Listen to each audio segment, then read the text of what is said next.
Well, it appears the Time Lords were doing some inventory, and one of them found out, hey, remember those records about that doomsday weapon? And somebody said, yeah, what about it? It's missing. Oh, man, someone must have stolen it. I wonder who it could be. Oh, that remains a mystery till the middle of this adventure, you know. So they need to have somebody go check up on it, you know, but it's, I don't know, it must have been like a holiday weekend or something, Rassilon Day or something. And so, oh man, hey, I know, we got that guy in exile on Earth. Let's use him. So, of course, they decide to send the Doctor in search of this. Of course, they don't tell him why they're sending him there. And in fact, they don't tell him anything. They just suddenly activate his TARDIS and send him there. And as chance would have it, he's working on the TARDIS, trying to figure it out and how to get it working again. And he says, hey, Joe, come look. And, of course, she's never been inside before. She says, well, it's bigger on the inside. Is it? Well, you know what, Joe, you're right. No, he wasn't that snotty about it. But anyway, so he's like showing it off. Yeah, pretty impressive, huh? And suddenly it cranks to life and takes off. And he's like, well, what the hell? And they can't, you know, they're stuck. And they go to this other planet. And so Joe's like, okay, it really does work. And she's looking outside at the alien world and all that. And now, of course, the Doctor says, all right, look, we'll get back home really quick. I'm just going to look around, you know. It's never that simple, is it? But then if it were, yeah, there's no show. So, and of course he figures it out that, oh, the Time Lords are up to something. They want me here and all that. So it turns out on this planet, there's a colony on it. And this planet is, can you guess where it is? It's in space. So, of course, the title is Colony in Space. So, yeah, you got these people.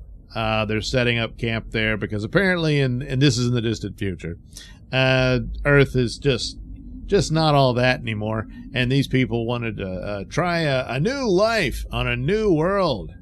Sounds like something that happened before. But anyway, already there's some amount of troubles. There's been these mysterious attacks. They're fearing that there's some sort of monster. And there's natives that they don't quite understand, but they call them lizards and stuff. But actually, they're just people with some weird...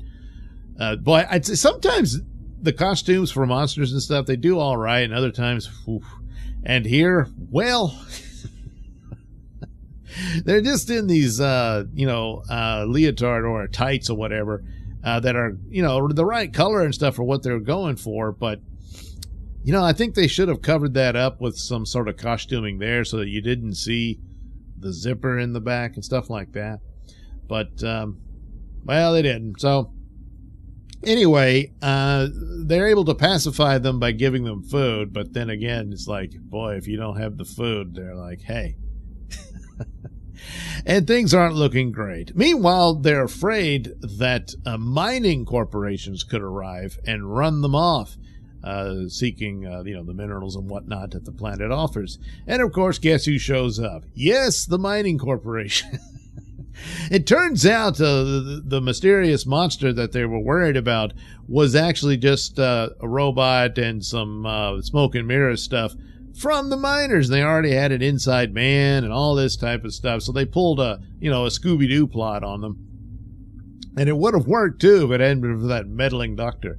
So that sort of stuff's going back and forth. So this creates a problem between the mining company and the colonists. And the colonists are like, hey, we're here first. We stake the claim and all that.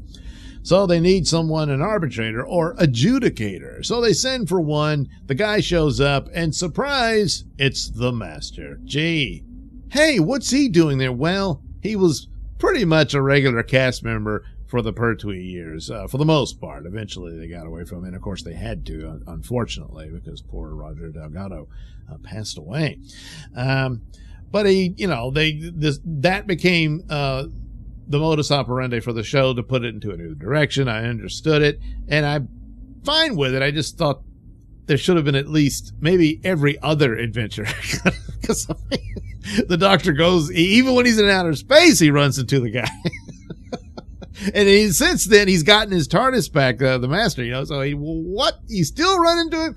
But, of course, he's the thief of the plans. And guess what's buried in that planet? Yes, a super duper pooper scooper doomsday weapon. Turns out the natives are not primitives. Well, they are now somewhat, but they're actually descendants of an advanced civilization that, something went wrong. And they must have been, this great war. There's some paintings and stuff inside. They try to decipher what happened. But ultimately, the Master's only interested in the weapon that they developed but never used.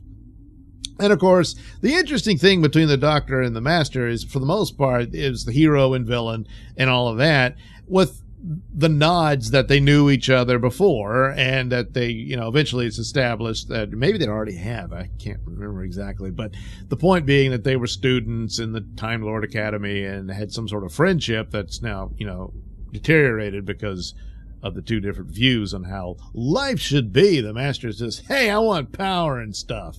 And the Doctor just wants to explore. Well, anyway, at this point, the Master does offer him, even at the point when he doesn't really have to. He's just like, he'd be a great ally, and all this type of stuff.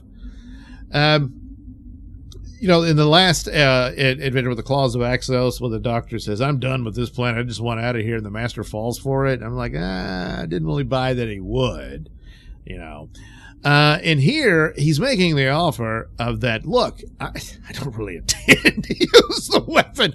I'm just going to blackmail the universe. Or at least the galaxy, and think of what all we could do. And just think with that kind of power, think of all the good you could do. He's making that point. And that it shows this instance that the Master, it's one of these things. Does the Master absolutely despise and hate the Doctor? He gets mad at him, of course, and the Doctor is this formidable opponent for him, and he messes up all his plans and destroys it and defeats him. So there's that. But ultimately, he's like, we can work it out. This would be great, And so it's an interesting take, and I think that they return to from time to time. But then again, you can argue so much has happened since. It's like, forget it, you're dead to me, which is more credible in due time. So this is like, well, this is one of these final moments where it would, although now, I think they want to, in the new show, they suggest that there's a love affair between the two and all. Yeah, they kept trading who gets to be the female, But anyway, that's another story that, as far as we're concerned, doesn't really happen. So anyway, that's the conflict between the two. It bounced to, of course, the Doctor was never going to accept it, and the Master should have known. But he, and look, he made the offer, and don't you ever forget it, But the Doctor, you can never trust the guy. What if he loses it and sets it off and all this type of thing? So now the interesting thing is that they had this elder guy, the little dude in the chair for the natives and whatnot, and they're telepathic people. And he just says, hey, you guys better get out of here. There's a self-destruct mechanism. It's going to blow. And he just sits there. And so I guess that's it for the natives, And he's like, look, we don't really have much of a future anyway. And, boy, this weapon's really nasty. I didn't think anyone would come looking for it. I guess we should have thought of this before. Maybe dismantle it, or but a self-destruct mechanism that destroys the ruins and everything, so no one can get the weapon. And I assume the weapon itself is destroyed, but I guess it wouldn't. Destroying it wouldn't set it off. Wipes out half the galaxy with it. But anyway, so he decided, look, I'm tired of being a little dude sitting in a chair and everybody else is in tights. We're done. So maybe some of them survived. I don't know. But after that, then there's a battle again between the colonists and the miners. The Master escapes. And eventually the Doctor gets away too, because the TARDIS, they find it for them. It got lost, but they found it, of course. And he and Jo split and show up back at unit. Seemingly only seconds has passed when the Brigadier saw the TARDIS disappear. So all in all, not that spectacular. Certainly, but and of course, it's not known for great special effects and original Doctor Who. But in this one in particular, boy, I tell you, the models of the spaceships and stuff is, ooh, boy. But yeah, whatever. What are you gonna do? The rest of it is, a lot of it's pretty predictable and stuff. And you have, within the miners, you have the guy with the heart of gold who, gee, I feel really bad about all this, and ends up being a good guy and joins the colonists. Isn't that nice? And all that. And it plays out pretty much as you would expect. All in all, it's fine. A few stumbles here and there. But, it's not something I would look at. Good God, this was awful. I just don't. I mean, I've seen bad Doctor Who now. I've seen absolutely horrible Doctor Who. And so it's very difficult to be too critical of classic Who. And something like this is, look, it's what they had to work with. So the special effects and stuff, a little more kind on that. But just the overall plot and everything, it plays out. It's pretty much as you would expect. And that's, and it's fine for what it is.